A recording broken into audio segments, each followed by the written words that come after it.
Wala ka. Sundin mo na lang ako. Sige, ganito yung kami. Ashhadu أشهد an la ilaha أن لا إله illallah إلا الله wa ashhadu وأشهد anna أن Muhammadan محمدا Rasulullah. رسول الله. So, yun na po yung susi ng Islam. May Tagalog natin para maintindihan mo. Sige. Ako ay sumasaksi Ako sumasaksi na wala ng ibang Diyos na karapat dapat sambahin na walang ibang Diyos na karapat dapat sa mga maliban sa Allah. maliban sa Allah. Ako rin ay sumasaksi Ako rin ay sumasaksi na katotohanan nakatutulog na si Muhammad na si Muhammad ay sugo ang sugo at huling propeta ng Allah. at huling propeta ng Allah. So, congratulations, kayo po ay Muslim.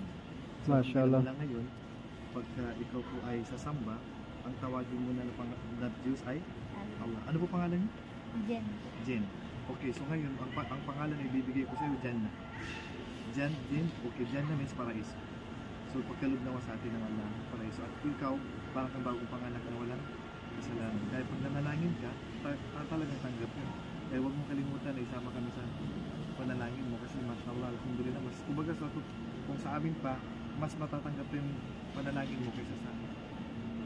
At inshallah, magsisimula ko sa iyo ng paraan ng paglilinis. MashaAllah. Alhamdulillah. Okay? So, gano'n lang kadali. Kasi ang pag-Muslim, bumalik ka lang sa Nagsyahada po siya. Dito kami sa airport. Pinagdawan namin. sa Islam.